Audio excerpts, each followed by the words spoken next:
नमस्कार जोहार, मैं याचना जायसवाल। आप देख रहे हैं न्यूज झारखंड। चलिए जानते हैं सुबह से लेकर शाम तक की झारखंड की तमाम बड़ी खबरों को।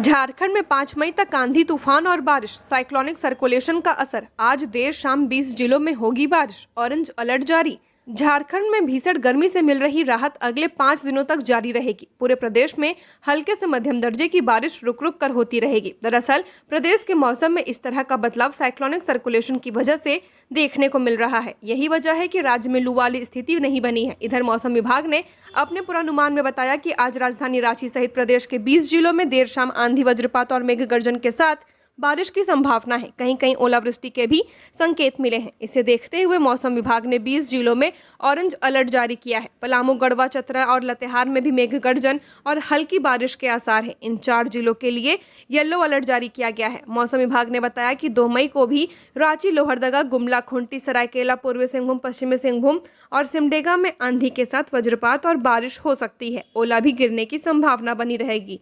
इन जिलों में मौसम विभाग ने ऑरेंज अलर्ट जारी कर दिया है, जबकि अन्य जिलों के लिए येलो अलर्ट जारी किया गया है। झारखंड के मौसम वैज्ञानिक अभिषेक आनंद ने बताया कि प्रदेश में मौसम का यह बदलाव 5 मई तक जारी रहेगा। उन्होंने यह भी कहा है कि मौसम में बदलाव का विस्तार आगे भी जारी रह सकता है। हालांकि मौसम विज्ञान केंद्र रांची के मुताबिक मई के मध्य में कुछ दिनों तक अधिकतम तापमान में वृद्धि हो सकती है।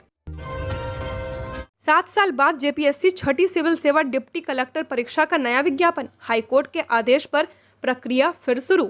जेपीएससी अब 7 साल बाद छठी सिविल सेवा डिप्टी कलेक्टर परीक्षा के लिए फिर से विज्ञापन जारी करेगा। यह कदम झारखंड हाईकोर्ट के आदेश के तहत उठाया जा रहा है।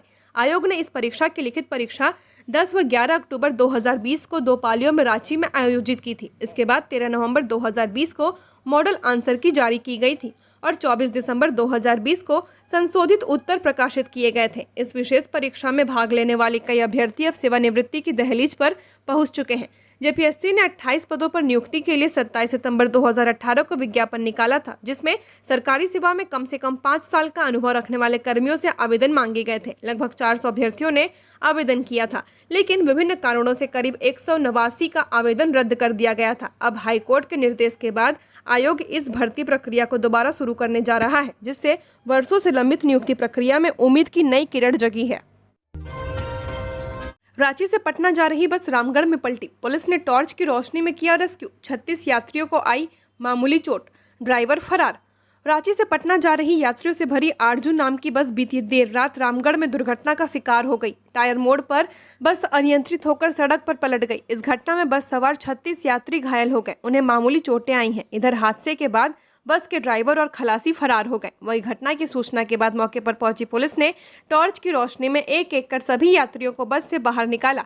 घायलों को तुरंत सदर अस्पताल में भर्ती कराया गया। प्राथमिक उपचार के बाद सभी को छुट्टी दे दी गई। घायल यात्रियों के मुताबिक चूटूपालू घाटी से उतरने के बाद खलासी ने सभी को रामगढ़ आने की सूचना दी थी। कुछ यात्री मोबाइल पर बात कर रहे थे।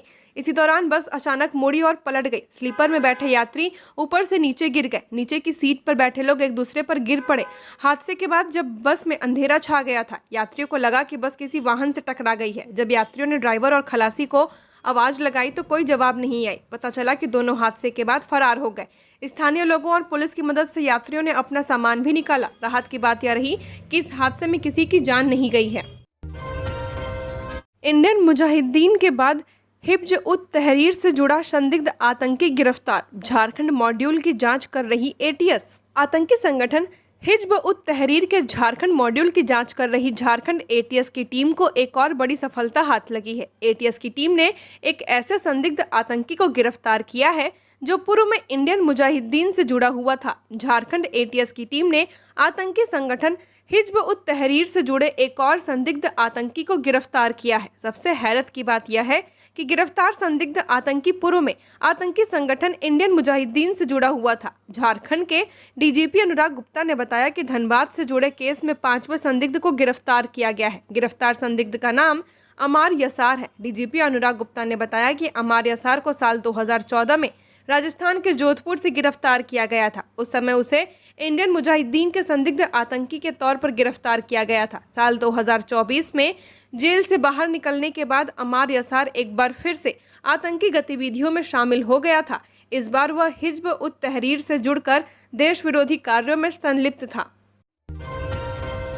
झारखंड के 3 जिलों में पाकिस्तानियों को ढूंढ रही खुफिया टीम, अवैध बांग्लादेशियों की भी तलाश। झारखंड के कोल्हान के 3 जिलों में पूर्वी सिंहभूम, पश्चिमी सिंहभूम और सरायकेला खरसावां में अवैध रूप से रह रहे रोहिंग्या और पाकिस्तानी नागरिकों की तलाश के लिए खुफिया विभाग ने अभियान तेज कर दिया है। केंद्रीय खुफिया विभाग की एक हालिया रिपोर्ट के अनुसार जल्द ही रोहिंग्या की मौजूदगी का पूरा आंकड़ा सामने आएगा। सूत्रों के मुताबिक बांग्लादेशी और रोहिंग्या चोरी छिपे यहाँ रह रहे हैं और इनमें से कई आपराधिक गतिविधियों में शामिल पाए गए हैं। पुलिस और खुफिया एजेंसियों को जानकारी मिली है कि कोल्हान के कुछ इलाकों में रोहिंग्या और बांग्लादेशी नागरिक अवैध रूप से बसे हैं। ये लोग फर्जी दस्तावेजों के सहारे झुग्गी झोपड़ियों और सुदूर क्षेत्रों में रहते हैं। 3-4 साल पहले चौका और बहरागोड़ा में पकड़े गए रोहिंग्या सोना तस्करी, महिला तस्करी और अन्य अवैध धंधों से जुड़े मिले थे। हाल के महीनों में खुफिया विभाग ने इनके नेटवर्क को तोड़ने के लिए कई छापेमारी की है। जमशेदपुर और आसपास के क्षेत्रों में पुलिस ने संदिग्ध स्थानों पर भी तलाशी अभियान चलाया है। स्थानीय निवासियों से भी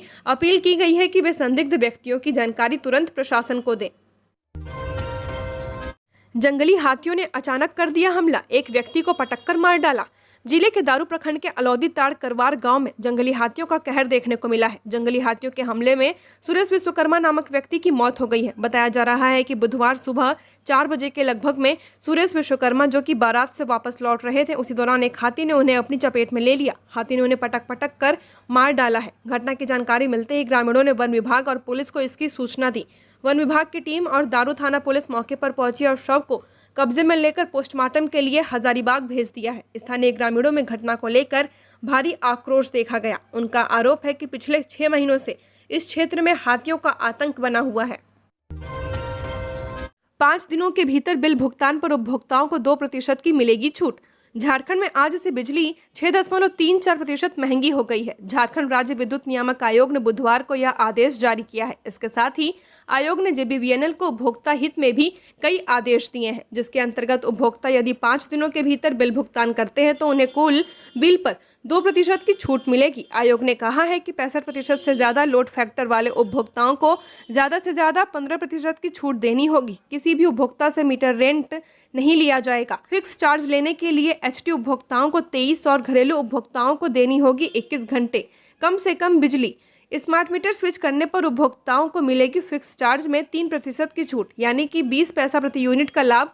प्रीपेड मीटर इंस्टॉल करने के 1 महीने के अंदर पूरी सिक्योरिटी डिपॉजिट मनी वापस करना होगा या बिल में समायोजित करना होगा। जमशेदपुर वुमेन्स यूनिवर्सिटी की NCC कैडेट हेमंती पातर का रूस के लिए चयन।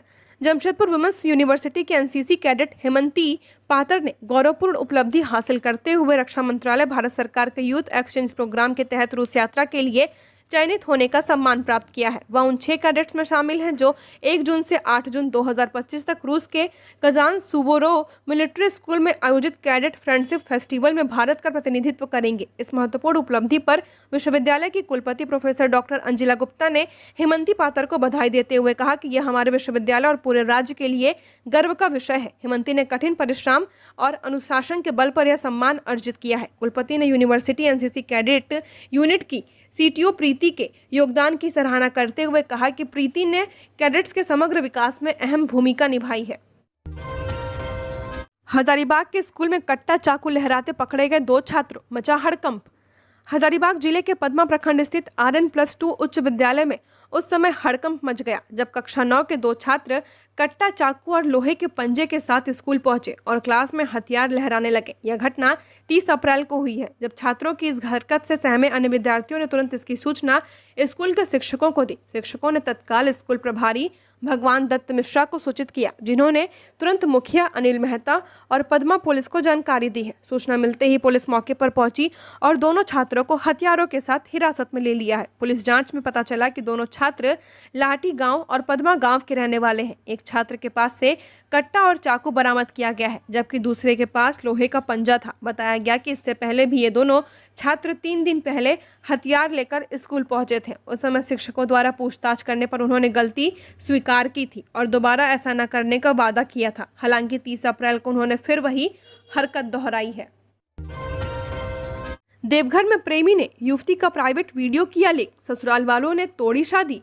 झारखंड के देवघर जिले के जसीडीह थाना क्षेत्र के एक गांव में 18 वर्षीय युवती के साथ गंभीर शर्मनाक घटना को अंजाम दिया गया है। पीड़िता ने एक युवक पर आरोप लगाया है कि उसने प्रेम का झांसा देकर न केवल निजी छड़ों की वीडियो रिकॉर्ड की, बल्कि बाद में उसे सोशल मीडिया पर वायरल भी कर दिया।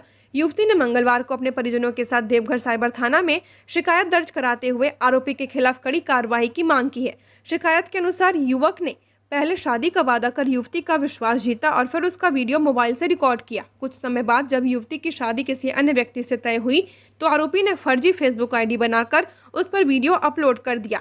वीडियो वायरल करने के बाद युवती और उसका परिवार गहरे सदमे में है। परिजनों के अनुसार जिस परिवार में युवती की शादी तय हुई थी, उन्होंने इस घटना की जानकारी मिलने के बाद रिश्ता तोड़ दिया है। पीड़िता ने अपनी शिकायत में लिखा है कि आरोपी का उद्देश्य केवल बदनाम करना नहीं था, बल्कि उसकी शादी तोड़ना और समाज में छवि को नुकसान पहुंचाना था। टीएसपीसी नक्सलियों ने बिश्रामपुर प्रखंड कार्यालय में चिपकाया पोस्टर, पुलिस ने दर्ज किया एफआईआर। पलामू में प्रतिबंधित नक्सली संगठन तृतीय सम्मेलन प्रस्तुति कमेटी ने पलामू के बिश्रामपुर प्रखंड कार्यालय में पोस्टर चिपकाया है।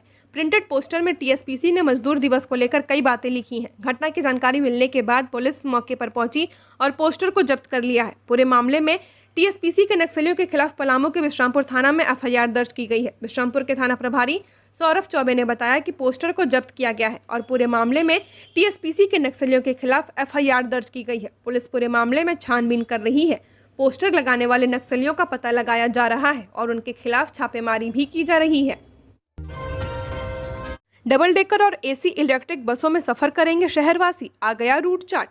राजधानी में रहने वाले जल्द ही 5 double decker AC electric bus, 19 AC electric bus और 220 नॉन एसी डीजल बसों में सफर करेंगे। रांची नगर निगम की ओर से 244 बसों के ऑपरेटर के चयन के लिए निकाले गए टेंडर में 3 एजेंसियों ने भाग लिया है। टेंडर प्रक्रिया में नोएडा की एंटोनी, दिल्ली की सीएलएल व पुणे की ट्रैवल टाइम एजेंसी ने हिस्सा लिया। फिलहाल टेंडर प्रक्रिया के तहत तकनीकी बीड से संबंधित प्रक्रिया पूरी हो चुकी है। अब वित्तीय बीड से संबंधित दस्तावेजों की जांच की जाएगी। संभावना जताई जा रही है कि 244 बसों के लिए जल्द ही इन तीनों में से किसी एक एजेंसी का चयन किया जाएगा। जातीय जनगणना को तेजस्वी यादव ने बताया समाजवादियों की जीत, कहा अब आरक्षण बढ़ाने की बारी। राष्ट्रीय जनता दल नेता तेजस्वी यादव ने केंद्र सरकार द्वारा देशव्यापी जातीय जनगणना कराने के फैसले का स्वागत किया है और इसे समाजवादी आंदोलन, लालू प्रसाद यादव और पिछड़े वर्गों की ऐतिहासिक जीत बताया है। तेजस्वी ने दावा किया कि यह मांग पिछले 30 वर्षों से उठाई जा रही थी और आज केंद्र को वही करना पड़ रहा है जो कभी वह नकारता था। तेजस्वी यादव ने कहा, यह हमारे पुरखों की जीत है, समाजवादियों की जीत है, लालू जी की जीत है। 1996 से 97 में ही कैबिनेट में प्रस्ताव पास हुआ था कि 2001 की जनगणना में जाति आधारित गिनती होनी चाहिए, लेकिन अटल बिहारी वाजपेयी की सरकार ने इसे नहीं होने दिया। 2017 में जब बिहार में महागठबंधन की सरकार बनी, तब हमने पहली बार राज्य स्तरीय जातीय सर्वे कराया। उसी आधार पर बिहार में आरक्षण को 65% तक बढ़ाया गया है। तेजस्वी ने प्रधानमंत्री मोदी और केंद्र सरकार को घेरते हुए कहा कि पहले तो संसद में जातीय जनगणना को लेकर मना कर दिया गया था, लेकिन अब जब केंद्र खुद कर रही है तो यह साफ है कि यह हमारी मांग और एजेंडे की ताकत है। उन्होंने कहा, अब हमारी अगली लड़ाई यह होगी कि जब जनगणना के आंकड़े आए तो उसी आधार पर देश भर में पिछड़ा और अति पिछड़ा वर्ग के लिए भी विधानसभा और लोकसभा में आरक्षण तय किया जाए, जैसे कि दलितों और आदिवासियों के लिए किया जाता है। सरकार ने गन्ने के उचित मूल्य में किया इजाफा। सरकार ने आगामी सीजन के लिए गन्ने के उचित व लाभकारी मूल्य में 4.41% की वृद्धि की है। सरकार ने अक्टूबर से शुरू होने वाले गन्ना वर्ष 2025-26 के लिए एफआरपी 355 रुपये प्रति क्विंटल करने का फैसला किया है। वर्ष 2024-25 में गन्ने की एफआरपी 340 रुपये थी। मोदी की अध्यक्षता में हुई आर्थिक मामलों की सीसीईए की बैठक में गन्ने का एफआरपी बढ़ाने का फैसला किया गया था। केंद्र सरकार हर वर्ष गन्ने का एफआरपी तय करती है और चीनी मिलें गन्ना किसानों को कानूनी तौर पर यह कीमत देने के लिए बाध्य है। सरकार का कहना है कि वर्ष 2015 से 2016 में गन्ने का एफआरपी 230 रुपये प्रति क्विंटल था।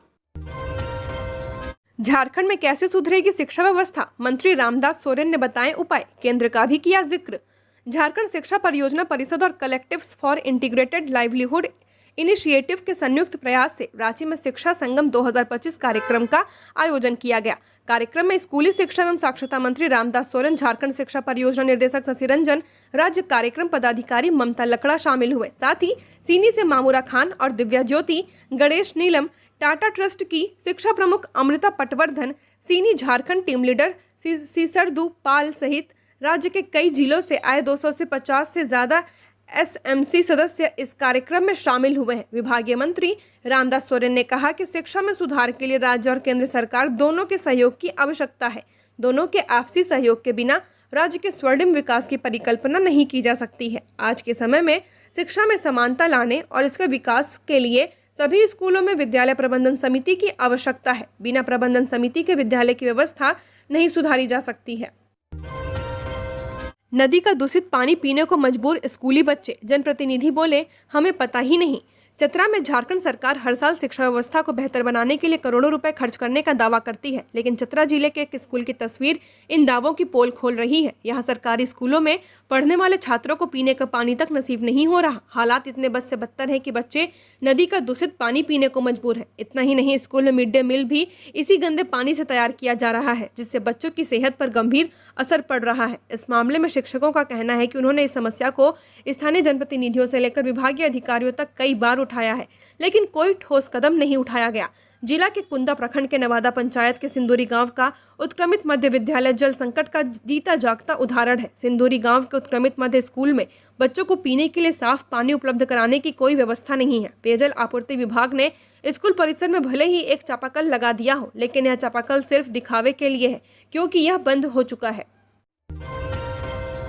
जातिगत जनगणना के पक्ष में सबसे पहले राहुल गांधी ने उठाई थी आवाज। कांग्रेस विधायक, केंद्र सरकार द्वारा जातिगत जनगणना कराए जाने पर कांग्रेस की ओर से प्रतिक्रिया जारी है। कांग्रेस विधायक प्रदीप यादव ने खुशी जाहिर करते हुए कहा कि यह उनकी जीत है। उनके नेता राहुल गांधी लगातार जातिगत जनगणना की मांग जनता के बीच में उठा रहे थे। कांग्रेस विधायक ने कहा कि जातिगत जनगणना में जो आंकड़े मिलेंगे उससे लोगों की आर्थिक और सामाजिक स्थिति जानने में मदद मिलेगी। इस बाबत कांग्रेस विधायक दल के नेता प्रदीप यादव ने कहा कि उनकी पार्टी ने देशहित में जातिगत जनगणना की मांग की थी। संसद में नेता प्रतिपक्ष और कांग्रेस नेता राहुल गांधी लगातार कह रहे थे क्यों जरूरी है। आखिरकार उनके दबाव के बाद केंद्र को ये निर्णय लेने के लिए मजबूर होना पड़ा। इससे देश विकास की ओर अग्रसर होगा। हजारीबाग, बारात में डांस के दौरान मारपीट, एक गंभीर।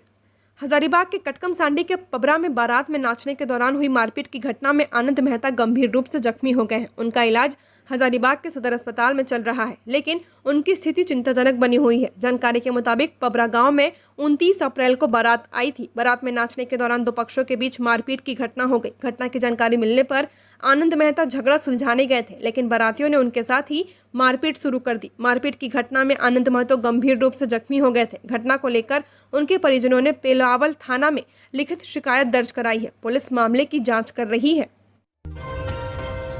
रांची में 3 लाख से ज्यादा जन्म प्रमाण पत्र आधार के लिए अमान्य। क्यूआर कोड की अनिवार्यता ने बढ़ाई लोगों की परेशानी। राजधानी रांची में हजारों अभिभावक इन दिनों बच्चों का आधार कार्ड बनवाने में परेशान है। वजह है उनके पास मौजूद जन्म प्रमाण पत्रों में क्यूआर कोड का नहीं होना। रांची नगर निगम ने वर्ष 2017 से पहले जो जन्म प्रमाण पत्र जारी किए गए थे उन सभी में क्यूआर कोड नहीं है और अब यही दस्तावेज आधार कार्ड के लिए अमान्य हो गए हैं। रांची नगर निगम के रिकॉर्ड के अनुसार वर्ष 2000 से 2017 तक करीब 3,06,000 जन्म प्रमाण पत्र जारी किए गए हैं, जिनमें क्यूआर कोड नहीं है। इन प्रमाण पत्रों को अब आधार सेंटर मानने से इनकार कर रहे हैं। ऐसे में जिन परिवारों ने इन वर्षों में बच्चों का प्रमाण पत्र बनवाया था, उन्हें नए सिरे से क्यूआर कोड वाला प्रमाण पत्र बनवाना पड़ रहा है। नया क्यूआर कोड युक्त प्रमाण पत्र बनवाने के लिए अभिभावकों को नगर निगम के चक्कर लगाने पड़ रहे हैं। इसके लिए माता पिता के आधार कार्ड, पुराना बर्थ सर्टिफिकेट और एक शपथ पत्र जमा करना अनिवार्य कर दिया गया है। स्थानीय लोगों का कहना है कि बिना सिफारिश या पैरवी के प्रमाण पत्र में देरी भी हो रही है। जमशेदपुर में बुलेट अनियंत्रित होकर सड़क पर गिरी, 2 युवकों की मौत। जमशेदपुर के बिरसा नगर में बुधवार की शाम एक अनियंत्रित बुलेट बेकाबू होकर सड़क पर गिर गई। इस सड़क दुर्घटना में बुलेट पर सवार 2 युवक गंभीर रूप से घायल हो गए, जिन्हें स्थानीय लोगों के द्वारा इलाज के लिए एमजीएम अस्पताल पहुंचाया गया है, जहां इलाज के दौरान दोनों युवकों की मौत हो गई। यह सड़क दुर्घटना बिरसा नगर के जोन नंबर 1 में घटी है। मृतकों में बुलेट सवार भूसड़ कॉलोनी निवासी 22 वर्षीय गोलू मुंडा और बिरसा नगर जोन नंबर 2 के निवासी 28 वर्षीय बिट्टू सांडेले शामिल हैं। दूसरी ओर दुर्घटना की जानकारी मिलने पर मृतक के घर वाले एमजीएम अस्पताल पहुंचे, जहां घर वालों का रो रो कर बुरा हाल था। इधर घटना की जानकारी मिलने पर दोनों युवकों के परिचित समेत बारीडीह मुखी समाज के मुखिया सन्नी मुखी एमजीएम अस्पताल पहुंचे। सन्नी के अनुसार दोनों युवक बुलेट पर सवार थे। इसी क्रम में बुलेट बेकाबू होकर सड़क पर गिर गई, जिससे दोनों ही गंभीर रूप से घायल हो गए हैं। वहीं एमजीएम अस्पताल में इलाज के दौरान दोनों युवकों की मौत हो गई। विधायक पूर्णिमा साहू ने डीसी और आपदा प्रबंधन विभाग को लिखा पत्र, नदी घाटों पर 24 घंटे गोताखोरों की व्यवस्था सुनिश्चित करने की मांग।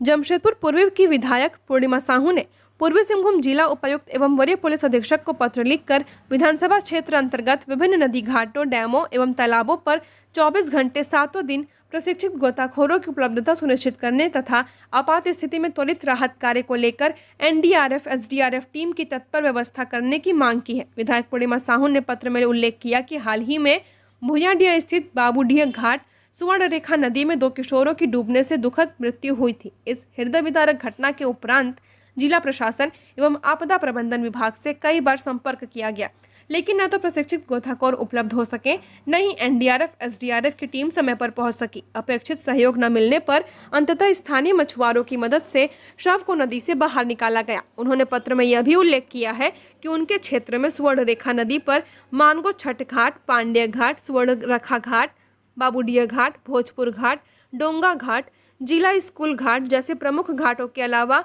हुडको डैम और कई तालाब है, जहां प्रतिदिन बड़ी संख्या में लोग पहुंचते हैं। ऐसे स्थलों पर लोगों की सुरक्षा के लिए प्रभावी व्यवस्था नितांत आवश्यक है। लातेहार में नक्सलियों ने जमकर मचाया उत्पात, वाहनों को फूका, मुंशी की गोली मारकर हत्या। लातेहार जिले के महुआटांड थाना क्षेत्र के ओरसापाट गांव में बुधवार की देर रात नक्सलियों ने जमकर उत्पात मचाया है। इस दौरान नक्सलियों ने सड़क निर्माण कार्य में लगी 2 गाड़ियों में आग लगा दी, जबकि सड़क निर्माण कार्य के मुंशी मोहम्मद अयूब की गोली मारकर हत्या कर दी है। घटना की जानकारी मिलने के बाद पुलिस टीम घटनास्थल पर पहुंची। एसपी कुमार गौरव ने इस घटना की पुष्टि की है। दरअसल लातेहार का ओरसापाट का इलाका छत्तीसगढ़ से बिल्कुल सटा हुआ है। यहाँ एक सड़क बनाई जा रही है। बुधवार रात लगभग 10 की संख्या में नक्सली घटनास्थल पर पहुंचे और वहां खड़ी एक जेसीबी में आग लगा दी, जिससे जेसीबी पूरी तरह जलकर खाक हो गई है। नक्सलियों ने एक अन्य वाहन में भी आग लगाई है, लेकिन वह वाहन आंशिक रूप से ही जल सका। इसके बाद नक्सलियों ने निर्माण कार्य के मुंशी मोहम्मद अयूब को कब्जे में लिया और पिटाई करने के बाद उसे गोली मार दी, जिससे अयूब की घटनास्थल पर ही मौत हो गई है। नक्सली काफी देर तक घटनास्थल पर जमे रहे। इसके बाद नक्सली नारेबाजी करते हुए वहां से चले गए। देवघर में बोले प्रशांत किशोर, बाबा के आशीर्वाद के साथ मिलेगा जनता का भी साथ। बिहार में आगामी विधानसभा चुनाव 2025 को लेकर बिहार के नेता लगातार विभिन्न क्षेत्रों का दौरा करते देखे जा सकते हैं। सभी राजनीतिक पार्टी अपने आप को मजबूत करने में जुटी हुई है। इसी क्रम में बिहार की जन स्वराज पार्टी भी लगातार जनता के बीच जाकर प्रचार प्रसार कर रही है। बुधवार को जन स्वराज पार्टी के संस्थापक एवं सूत्रधार प्रशांत किशोर झारखंड के देवघर पहुंचे। देर शाम बाबा बैजनाथ मंदिर में जाकर भगवान भोलेनाथ की पूजा की। पूजा करने के बाद उन्होंने कहा कि बाबा का आशीर्वाद पाने के लिए अब उन्हें पूरा विश्वास हो गया है कि आने वाले बिहार विधानसभा चुनाव में जनता का भी आशीर्वाद मिलेगा। उन्होंने बताया कि 1 करोड़ लोगों से विचार विमर्श करने के बाद इस पार्टी का गठन किया गया है, इसलिए मैंने विधानसभा चुनाव 2025 में लोगों के बीच आने का फैसला लिया है। साहिबगंज में दिल्ली एनसीडीसी की टीम समझ स्वास्थ्य कर्मियों को बनाया बंधक, ग्रामीणों ने बताई वजह। साहिबगंज के मंडरो प्रखंड के खैरा उपकेंद्र अंतर्गत धोबना गांव में सर्वेक्षण कार्य के लिए पहुंचे स्वास्थ्य विभाग की टीम को ग्रामीणों ने अस्थायी रूप से बंधक बना लिया है। टीम में सहिया साथी व एमपीडब्ल्यू शामिल हैं, जो गांव में मच्छर जनित बीमारियों की रोकथाम के लिए सर्वे करने पहुंचे थे। सूचना मिलते ही सिविल सर्जन ने तत्काल संज्ञान लेते हुए सीएससी बोरियो पहुंचकर मंडरो बीडीओ और स्थानीय प्रशासन से समन्वय स्थापित किया। प्रशासनिक हस्तक्षेप के बाद ग्रामीणों को समझा बुझाकर स्वास्थ्य कर्मियों को सुरक्षित मुक्त कराया गया। ग्रामीणों का कहना है कि कुछ दिन पहले एनसीडीसी की टीम बिना सूचना के गाँव पहुंच गई और रात भर मच्छर पकड़ने का कार्य किया। ग्रामीणों को असहजता का अनुभव हुआ और उनमें डर का माहौल बनने लगा। ग्रामीणों का उद्देश्य केवल यह समझना था कि ऐसे अभियान क्यों चलाए जा रहे हैं और इसमें उनकी भूमिका क्या है। स्वास्थ्य विभाग और प्रशासन द्वारा आश्वस्त किया गया कि यह कार्य पूरी तरह से जनहित में किया जा रहा है और मच्छर जनित रोगों की रोकथाम के लिए आवश्यक है। साथ ही भविष्य में किसी भी अभियान से पूर्व ग्रामीणों को पूरी जानकारी देने का आश्वासन भी दिया गया। धनबाद में जापानी इंसेफेलाइटिस की जांच के लिए लेबोरेटरी तैयार, नहीं जाना होगा रिम्स।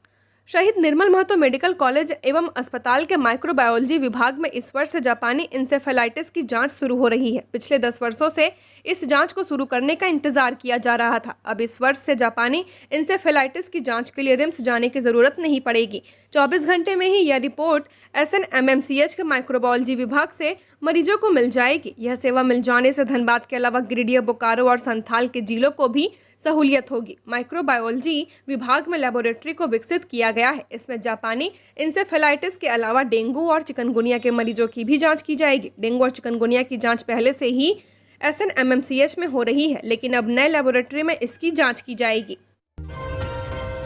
बीजेपी की तख्ती लगी कार से बकरी चोरी करने पहुंचे युवक, भागते वक्त हवाई फायरिंग। जमशेदपुर में भाजपा की तख्ती लगी कार पर अब बकरी चोरी सवारी कर रहे हैं। जी हां, चौंकिए मत, बकरी चोरी की एक ऐसी ही घटना बुधवार के शाम जमशेदपुर में देखने को मिली है, जहां एक सादे रंग की स्विफ्ट डिजायर कार संख्या में सवार होकर बकरी चोरी की घटना को अंजाम देने के लिए कुछ युवक संग एक युवती को ग्रामीणों ने देख लिया, जिसके बाद ग्रामीणों ने कार सवार युवकों का काफी दूर तक पीछा भी किया। इस दौरान कार काफी तेज गति से भागने के क्रम में 2 पहियों के टायर भी निकल गए, जिसके बाद युवकों ने तकरीबन 10 किलोमीटर तक कार को बिना टायर के फिल्मी स्टाइल में रिम पर ही दौड़ाया। इतना ही नहीं, भागने के क्रम में कार में सवार युवकों के द्वारा हवाई फायरिंग भी की गई है। अमन साहू की मां से सभी तथ्य पेश करने को कहा। झारखंड हाईकोर्ट के जस्टिस SN प्रसाद और जस्टिस राजेश कुमार की खंडपीठ में अमन साहू एनकाउंटर की निष्पक्ष जांच की मांग वाली याचिका पर बुधवार को सुनवाई की गई। सुनवाई के दौरान अदालत ने मामले में अमन साहू की मां किरण देवी की ओर से सारे तथ्यों के साथ हस्तक्षेप याचिका दाखिल करने का निर्देश दिया है। इस मामले में अमन साहू की मां किरण देवी ने हाईकोर्ट के चीफ जस्टिस को पत्र लिखकर पूरे घटनाक्रम की जानकारी और फोटो उपलब्ध कराई थी, जिस पर संज्ञान लेते हुए अदालत सुनवाई कर रही है। इसी मामले में किरण देवी की ओर से हस्तक्षेप याचिका दाखिल की गई थी, जिसमें कहा गया कि घटना से पूर्व DGP अनुराग गुप्ता ने अमन साहू को एनकाउंटर में मारने की धमकी दी थी। इसके बाद इस घटना को सुनियोजित तरीके से अंजाम दिया गया है। पलामू के रमकंडा मेदिनीनगर रोड पर हादसा, 2 बाइक आपस में टकराए, 2 लोगों की हुई मौत। एक बाइक पर थे 4 लोग। गढ़वा जिले में हुए सड़क हादसे में 2 बाइक सवार की मौत हो गई है। घटना रमकंडा मेदिनीनगर मुख्य मार्ग पर धावा मुड़खुड़ गांव के पास की है, जहां 2 बाइक की आमने सामने टक्कर हो गई। मृतकों की पहचान रमकंडा प्रखंड के चेटे गांव निवासी सूरज भुइयां और पलामू जिले के रामगढ़ निवासी सत्यनारायण सिंह के रूप में की गई है। हादसे में 4 अन्य लोग घायल हुए हैं। घायलों में रमकंडा के चेटे गाँव के बुद्धि भुइयां, बिहारी भुइयां, दिलीप भुइयां और भंडरिया के जनेवा गांव के सुशील सिंह शामिल हैं। जानकारी के मुताबिक हादसे के समय एक बाइक पर 4 युवक सवार थे। वे चेटे गांव से रामगढ़ के सरुआ गांव जा रहे थे। दूसरी बाइक पर 2 युवक थे। वे रामगढ़ से बानालात गांव में शादी समारोह से लौट रहे थे। घायलों को पहले रमकंडा के प्राथमिक स्वास्थ्य केंद्र ले जाया गया, फिर रंका के सामुदायिक स्वास्थ्य केंद्र में भर्ती कराया गया है। बाद में बेहतर इलाज के लिए गढ़वा सदर अस्पताल रेफर कर दिया गया। झारखंड की और खबरों के लिए बने रहिए हमारे साथ। हमारे चैनल न्यूज़ झारखंड पर चैनल को सब्सक्राइब करें, साथ बेल आइकन को प्रेस करें। नमस्कार।